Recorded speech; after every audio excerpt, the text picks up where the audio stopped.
하나님의 은혜와 평강이 넘치기를 기원합니다. 오늘 설교 제목을 함께 읽어보죠. 문제를 덮으려는 그 사람. 그 사람은 누군가요? 누군가요? 지금 읽었지 않습니까? 또 누군가요? 또 누군가요?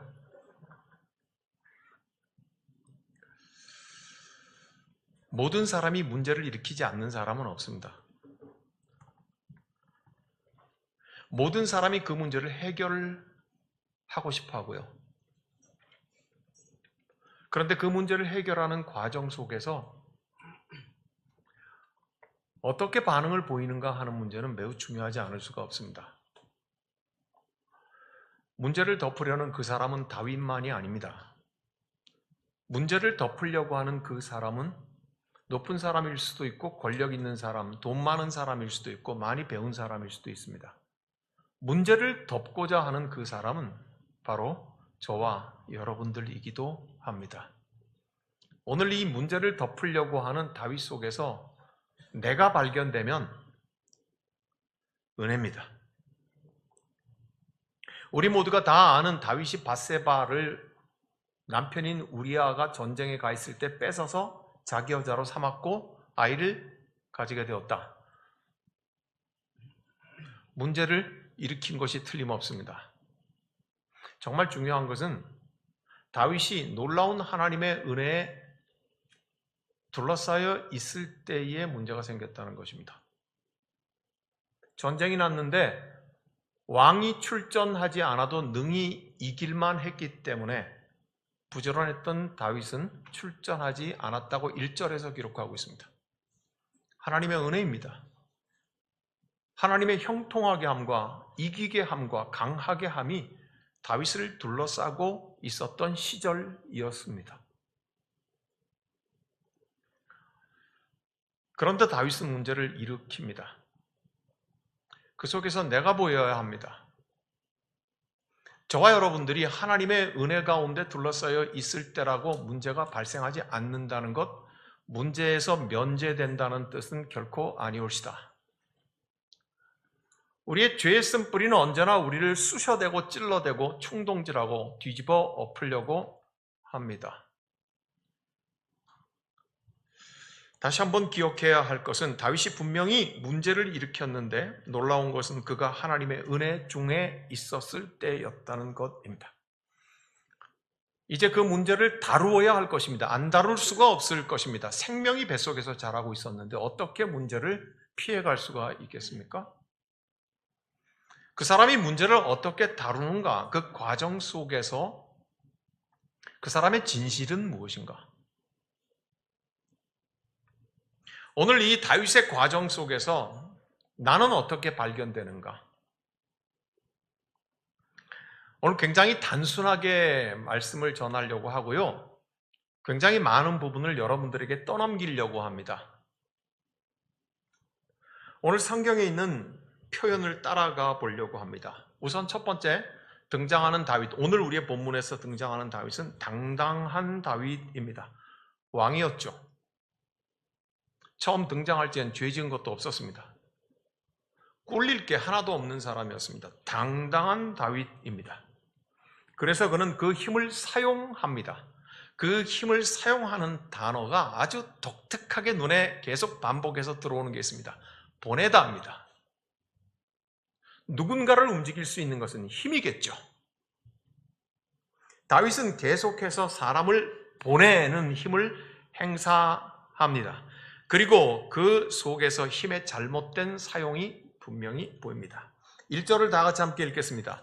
그 해가 돌아와 왕들이 출전할 때가 되매 다윗이 요압과 그에게 있는 그의 부하들과 온 이스라엘 군대를 보내니, 그는 왕이었습니다. 당당하게 보낼 수 있는 힘이 있었습니다. 그리고 2절에서는 한 여인을 봅니다. 그리고 3절을 다 같이 읽겠습니다.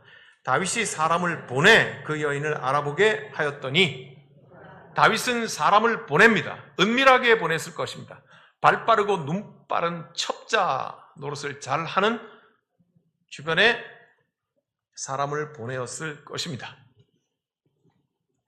그리고 4절입니다. 시작. 다윗이 전령을 보내어 그 여자를 자기에게로 데려오게 하고 그 여자가 그 부정함을 깨끗하게 하였으므로 더불어 동침함에 그 여자가 자기 집으로 돌아가니라.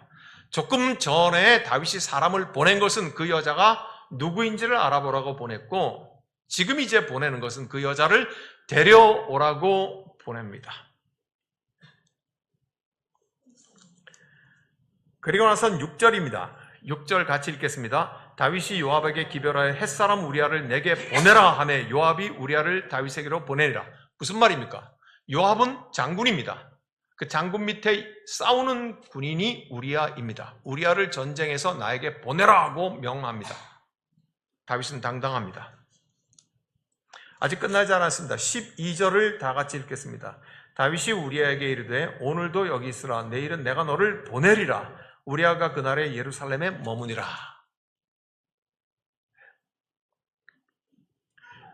처음에 등장하는 다윗은 당당하고 그 당당하게 사람을 보내고 오라고 하고 하는 일에 자기 힘을 사용하지만, 그렇지만 이야기가 진행됨에 따라서 그 속에서 그 당당한 힘이 어떻게 삐뚤어지게 잘못 쓰는가 하는 것을 우리에게 보여줍니다. 나머지 그 내용에 대해서 살을 붙이는 것은 여러분들이 다시 읽고 살을 붙여가시길 바랍니다. 그렇게 해서 남편인 우리아를 자기 왕궁으로 데려옵니다. 그리고 나서 이번에는 사람을 속이려고 하는, 자기 마음을 속이는, 반은 속이고 반은 정직한 말을 합니다. 많이 기울어 가죠. 7절입니다. 7절 같이 읽겠습니다. 우리아가 다윗에게 이르매 다윗이 요압의 안부와 군사의 안부와 싸움이 어떠했는지를 묻고, 다윗이 우리아에게 무엇을 물었습니까? 아니요, 정확하게 봐야 됩니다. 요압 장군의 안부를 물었습니다. 두 번째, 군사들의 안부를 물었습니다. 세 번째, 싸움의 안부를 물었습니다.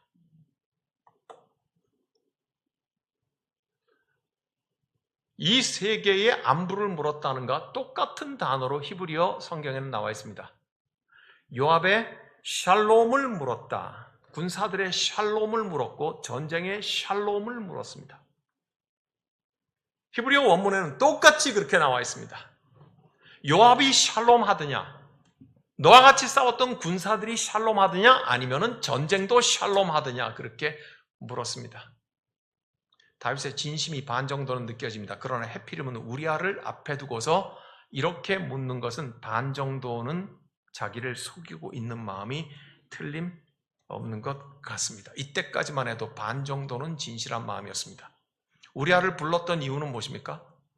문제를 덮어야 되니까요.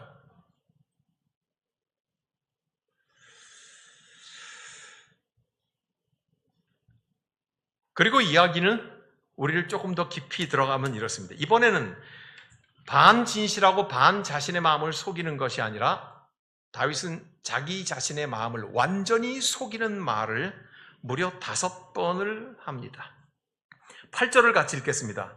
그가 또 우리아에게 이르되 내 집으로 내려가서 발을 씻으라 하니 우리아가 왕궁에서 나가매 왕의 음식물이 뒤따라 가니라. 내려가라고 말을 합니다. 우리아에게 내려가라고 그렇게 말을 합니다. 여러 가지 무슨 의미인지 여러분들이 다 짐작하실 것입니다. 그리고 9절입니다. 같이 읽습니다. 그러나 우리아는 집으로 내려가지 아니하고 왕궁문에서 그의 주의 모든 부하들과 더불어 잔지라. 여러분, 젊은 사람들이 복붓이라는 말을 씁니다. 따라해 보시죠. 복붓. 복붓. 발음 단디 하이소이. 복붓. 복사해서 붙인다 이 말입니다. 요새 젊은 사람들은 그렇게 씁니다. 복사해서 붙인다는 말이 기니까 왕이 했던 말, 내려가서 쉬어라 하는 내려가라는 말을 그대로 복사에다가 붙입니다. 지금 그대로 사용합니다. 내려가라고 말을 합니다. 2번 나왔습니다. 10절입니다. 같이 읽겠습니다. 어떤 사람이 다윗에게 아뢰되 우리아가 그의 집으로 내려가지 아니하였나이다. 3번째 나옵니다. 왕의 말 그대로 복붓입니다. 복사해서 붙이는 겁니다. 내려가라고 했는데 내려가지 않았습니다. 그렇게 말합니다. 그 다음을 계속 같이 읽습니다. 다윗이 우리아에게 이르되 네가 갈 길을 갔다가 돌아온 것이 아니냐? 어찌하여 네 집으로 내려가지 아니하였느냐? 왜 이 사람은 계속 내려가라는 말을 쓸까요? 히브리 말로 야라드인데요.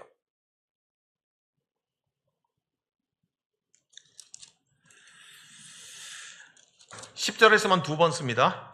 그리고는 13절입니다. 13절을 다 같이 읽겠습니다.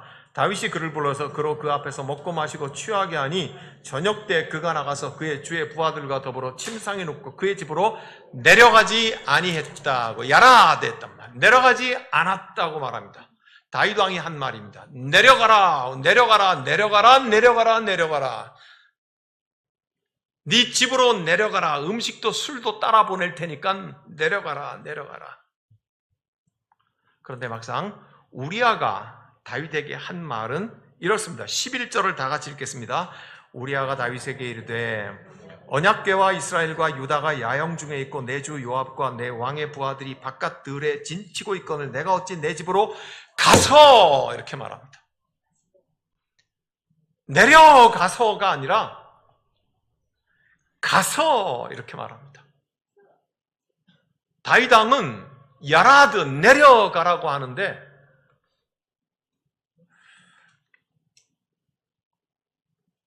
우리아는 이렇게 말합니다. 가서.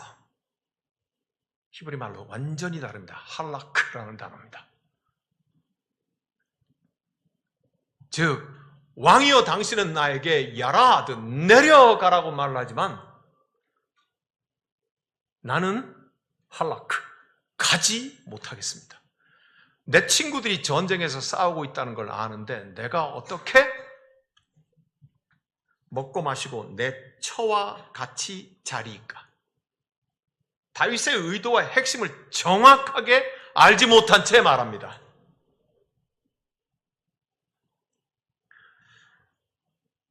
내가 이를 행하지 아니하기로 왕의 살아계심과 왕의 혼의 살아계심을 두고 맹세하겠습니다. 사랑하는 여러분, 문제를 덮으려는 그 사람은 내려가라고 말합니다. 우리말 번역도 그래서 분명히 다른 단어이기 때문에 내려가라고 했습니다. 내려간다고 하는 것은 여러 가지의 느낌이 옵니다. 그죠? 내려가라고 하는 것은 우리아를 모든 검고 더럽고 음란한 숨은 범죄 사건의 지평선 아래로 묻어버리겠다는 평안과 위로를 가장한 왕국의 국가폭력의 언어가 됩니다. 한번 다시 다윗 왕이 네 집으로 내려가서 먹고 마시고 네 아내와 동침하라고 거듭 내려가라고 하는 것은 우리아를 모든 검고 더럽고 음란한 숨은 범죄 사건의 지평선 아래로 묻어버리겠다는 평안과 위로를 가장한 왕국의 국가폭력입니다. 그런데 우리아는 내려가지 않고 나는 가지 못한다고 그렇게 말합니다. 사랑하는 여러분, 이제 다 끝났습니다. 오늘은 졸지 말아요. 평상시에 내가 푹 주무시라 그러는데 처음 등장할 때 다윗은 당당했습니다. 그래서 그는 이 사람 저 사람을 움직이고 보내면서 자기 마음대로 힘을 행사하고 그리고 자기의 문제를 덮기 위하여서 우리아를 불러서 내려가라고 해서 마치 지하실 지하바닥 어두운 데로 가라고 해서 덮어버리려고 하는 국가폭력의 언어를 사용하면서 그는 완전하게 자기의 마음을 속이는 자가 되어버립니다. 다윗 왕이 진정으로 원했던 것은 우리아의 평안이었을까요? 자기의 평안이었을까요? 완전하게 자기를 속이는 자가 됩니다.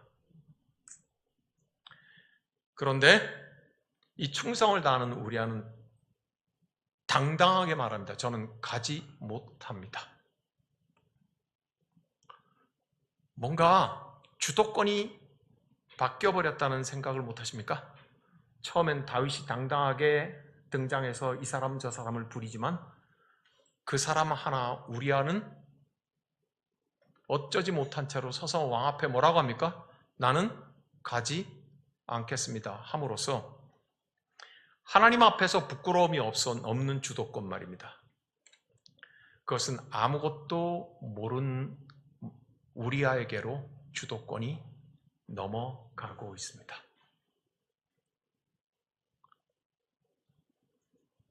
문제를 덮으려는 그 사람, 우리 모두가 다 문제를 일으키는 사람들입니다. 아까 기도자의 기도가 간절했습니다. 역설법도 있고 반어법도 있고 평상시에 자기 마음속에 묵히고 익혔던 애통함과 탄식이 기도로 나온 거라고 생각을 합니다. 우리 모두가 다 문제를 만드는 사람들입니다. 그리고 문제를 마주치는 사람들입니다. 그러므로 우리는 문제를 해결해야 되는 사람들입니다. 다윗은 어떻게 해결하려고 했는지, 다윗은 이 문제를 어떻게 덮으려고 했는지, 그 과정 속에서 나와 우리가 발견되면 은혜인 줄로 믿습니다. 기도하겠습니다. 하나님, 처음에 다윗의 당당함은 하나님 앞에서 부끄러움이 되었고, 하나님 앞에서 부끄러울 것이 없는 주도권은 희생양이 되어야 하는 우리아에게로 옮겨가는 것을 봅니다. 사랑하는 주님, 오늘 다윗을 보면서 그 속에서 우리 각자가 발견되게 하여 주시옵소서. 우리 주님 예수 그리스도의 이름으로 기도하옵나이다. 아멘.